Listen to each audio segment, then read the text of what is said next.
sheekh shaab maxamed jaakir waa u mahad celinayaa soo dhowayntana waa ka mahad celinayaa wiilashii bilaabay halganka oo suurto geliyey inaan halkan iyadoo nabada isugu nimaadnana waa u mahad celinayaa kulligood intii dhimatayna waxaan leeyahay ilaahay jannada ha ka waraabiyo guriceel maanta waxaa hor taagan ra'iisul wasaarahoodii waxaa fadhiyo taagan sidoo kale taliyayaashii ciidamada qalabka sida waa taariikh cusub oo isqoraysa soo ma aha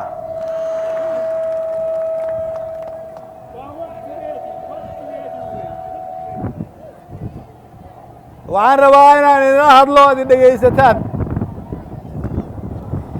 waxaan ku bilaabayaa geyigii ayeeyiyo guriceel ma nabad baa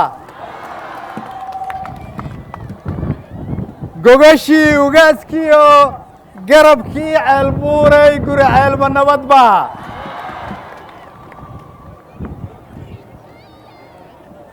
gurigii gorfayntow gacaltooyo dhowrow guriceel ma nabad baa si fiican idinma maqlo xaruntii ganacsiga weeye guriceel ma nabad baa dhul guduudanoo sii guduudan weeye guriceel ma nabad baa garoor ari iyo giiro sixin ku hodanay guriceel ma nabad baa salaan gacaltooyo naga guddooma reer guriceelow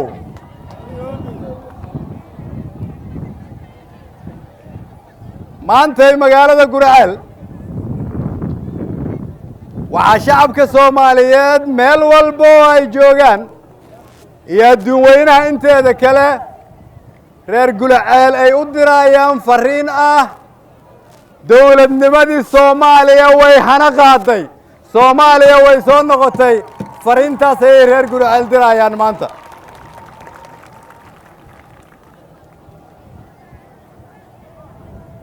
waxaan ka mahad celinaynaa soo dhowaynta diiran haddaad tihiin walaalaheen reer guriceel waxaan rabaa inaan idiin sheego halkan waxaan u nimid idinka inaan idiin shaqayno inaadna amartaan inaad noo sheegtaan qaabkii aan idinkala shaqayn lahayn galmudug dhammaystiran midnimo ku dhisan caddaalad ku dhisan horumar ku dhisan galmudug xooggan oo siman oo u adeegi karta dhammaan shacabweynaha reer galmudug inaan idinla dhisno ayaan idinkugu nimida diyaar ma u tihiin hormuudka ma qaadanaysaan ma nagu hoggaaminaysaan dariiqa saxda dhammaan hay-adaha kala duwan ee dowladda federaalka waxay u yimaadeen inay reer galmudug la shaqeeyaan meel walba oo aan tegey laga bilaabo dhuusamareeb cadaado xeraale huurshe caabudwaaq iyo guriceel oon hadda taagannahay meel walba oo aan tagnay shacabka reer galmudug waxay yidhaahdeen waxaan diyaar u nahay dowlad goboleed u adeegta shacabka reer galmudug waxaan aad ugu faraxsanahay idinkuna inaad farriintii aad soo gudbiseen dadka kale ay soo gudbiyeen waxaan rabaa inaan idiin sheego qolo dowlad laguma dhisi karo qabyaalad dowlad laguma dhisi karo nin jeclaysi dowlad laguma dhisi karo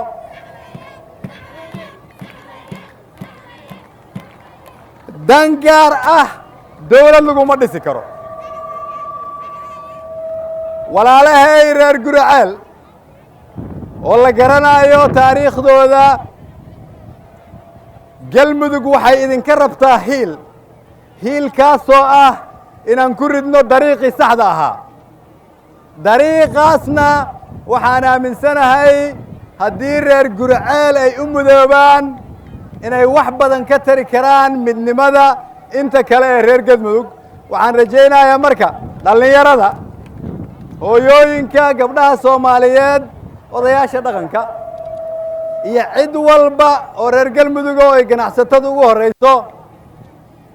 inaan niraahdo waxaa la soo gaaray waqtiga la dhisi lahaa Galmudug midaysan tayaysan oo toosan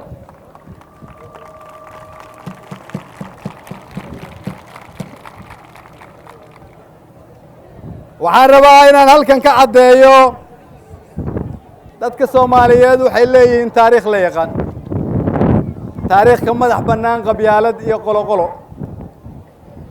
1948 halgankii SYL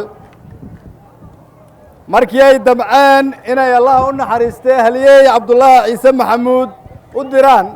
qaramada midoobay ama markay waagaas ay ugu yeeri jireen unada si uu ugu soo sharaxo qadiyadda iyo rabitaanka ummadda Soomaaliyeed oo ah in gobonnimo degdeg loo helo wuxuu gumaysigii wakhtigaa ku yidhi dhallinyaradii idinka ficiina ahaa oo SYL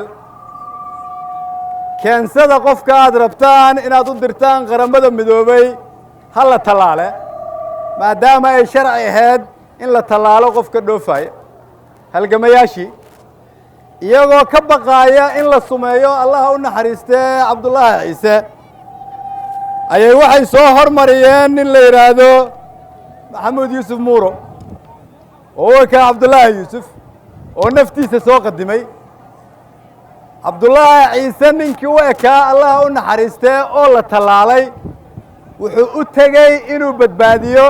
nafta Cabdullaahi Ciise sida halganku uu qiimo u lahaa waqtiga isaga waayo waqtiga isaga Soomaalidu waxay ahaayeen wadaniyiin waxay ahaayeen dad wada jira waxay ahaayeen dad isjecel waxay ahaayeen dad qolo-qolo iyo qabyaalada ka soo horjeeda waxay ahaayeen dad midaysan Muuro Allah u naxariistay iyo Cabdullaahi isku qabiil ma ahayn isku qolo ma ahayn waxa uu naftiisa u qadimay inuu naftiisa u hibeeyo walaalkiis uu sii wada halganka waxaa la mida 8 wiil oo naftooda soo qadintay si ay maanta noogu ogolaadaan halkan inaan ku caweyno Soomaalinimadana ku xusno 8 wiil ilaahay ha abaal mariya halgankoodii waxa uu kalifay in maanta aan idinla hadlayno aniga Sheekh Shaakir aan u tagnay halgamayaal kale oo ku xareysan qaybta 12aad waxaan maanta ku guuleysanay taliyaha ciidanka xoogga dalka Soomaaliyeed inaan keenno qaybta 12aad si ciidamada xoogga dalka Soomaaliyeed ay uga howlgalaan waxaa kaloon maanta ku guuleysanay in wiilashii idinka soo jeeday oo idin difaacayay aan ugu sheego qaybta 12aad horteeda in la qaramayn doono ay qayb ka noqon doonaan ciidamada xoogga dalka Soomaaliyeed ay difaaci doonaan dalka xoreyn doonaan gobollada kale ee ka tirsan dowlad goboleedka Galmudug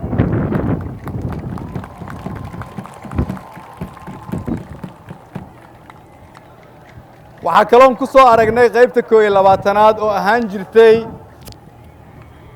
lafdhabarta difaaca dalka Soomaaliyeed siday u burburtay waxaan ku soo aragnay dalkeennu sidii uu dib ugu dhacay waxaan xasuusanaa markaan dhalinyarada ahayn inta aniga ila da'da iyadoo la leeyahay cadow ma imaan kara Soomaaliya waayo waxaa jirta qaybta 12aad waxaan geeyay taliyaha xoogga maanta oo qushuucay markuu meeshii arkay dhibka aan aragnay iyo dhismihii dumay iyo meeshii iyada ahayd oo ahayd meeshii difaaci jirtay sharafta Soomaaliyeed waxaan u baahannahay inaan ku celinno meeshii dhib intii aan soo marnay ayaa nagu firan waxaan leenahay marka waa inaan ka barannaa Allah u naxariistay Muuro iyo Cabdullaahi Ciise inaan ka barannaa 8 wiil oo halgamayaasha ah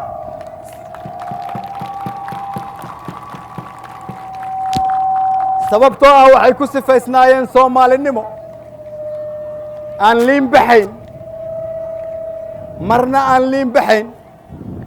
Soomaalinimo aan doorsoomayn Soomaalinimo aan fasaqmayn waxaan rabaa walaalahay reer Guraceel marka inaan u sheego dawladnimada hana qaaday idinku aad hormuudka u tihiin si loogu daneeyo dhammaan shacabka reer Galmudug iyo sharafta Soomaaliyeed meel walba ay joogto idinka ayaa la idinka rabaa dawladduna waa adeegayaashiinii idinka idin adeegaysay waxaan rabaa sidoo kale halkan maanta walaalahay reer Galgaduud iyo walaalahay reer Hiiraan inaan iyagana ka codsado si walaaltinimo ah aan uga codsanno ma isqaban karaan inaan dalka dib u dhisayno iyo in meel halkan aan ka fogeyn Matabaan oo ilguulle la yiraahdo in lagu daadinayo dhiig waxaan leeyahay ama reer Hiiraan ahaaw ama reer Galgaduud ahaaw waa in la joojiyaa dagaalka loona joojiyaa sida ugu dhaqsaha badan haddii Ilaahay yiraahdo waa in qof walba oo gacan ka geysan karta in dagaalka la joojiyo dadkana la islu keeno ay joojisaa qaybna ka geysataa markaasna waa inaan niraahdaa mar dambe aqbali mayno in wiilal ay nooga dhintaan macno darro waa inaan niraahdaa mar dambe ma aqbalayno in carruurteenna mustaqbalkeeda la xumeeyo waa inaan niraahdaa mar dambe yaanan fiirsanin khalad aan wax ka qaban karno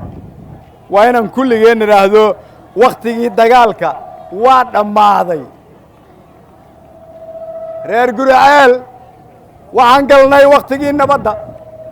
wakhtigii nabadoonnimada wakhtigii midnimada wakhtigii dib u dhiska dalka Soomaaliyeed si aan u soo celinno sharafteenna wakhtigii horumarka waxaan leeyahay marka Guraceel waxaan maanta idinkugu yeerayaa inaad hormuud ka noqotaan wakhtigii nabadda nabadoonnimada midnimada dib u dhiska iyo horumarka Soomaaliyeed waa mahadsantihiin wassalaamu calaykum waraxmatullahi wabarakaatu